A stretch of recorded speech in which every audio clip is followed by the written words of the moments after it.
Mattie McGrath. Here with Deputy Carol Nolan.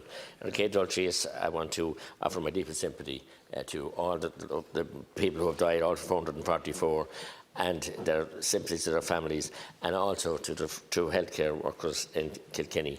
The most trying and most testing work of all is for those frontline staff to go to work day in, day out. And I want to also be associated with the remarks of congratulations to my fellow county man, Deputy Adam Kelly, on assuming leadership of the Labour Party, and indeed wish Brendan Howden the very, very best. He always worked well with us on the business committee, and indeed was cordial at all times to me. So wish Deputy Kelly the best there also.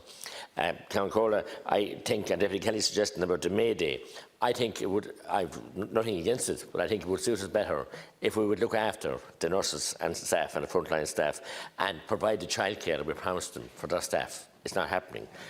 They are getting accommodation in hotels, and I want to thank, John Allen in Hotel Manila and many other people who have offered and giving these supports. But we need to provide them with certainty with their childcare needs.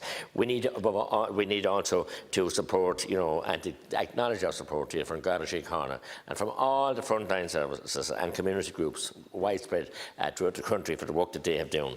But I have to say that I am appalled and desperately shocked, and listened today to Dr. Lambert. It had to happen. We have again left, and the Taoiseach mentioned about the most vulnerable and elderly and weakest. They are those people that are in there. None of us knows any of us could be there at any stage, and they have been left short on everything. And it's appalling what's going on.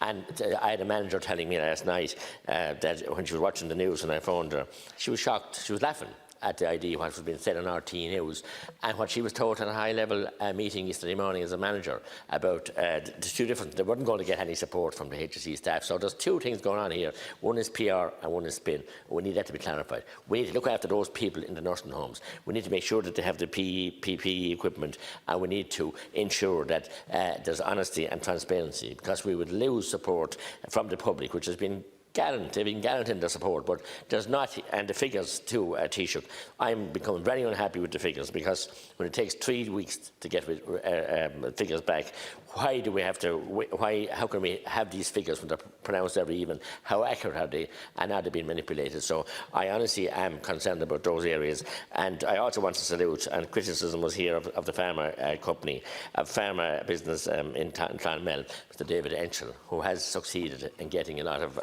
the reagent into Ireland, and hopefully that will be on stream by this week. So where Tipperary leads, maybe Ireland follows, but that is happening as well. So I will hand over to Deputy Nolan.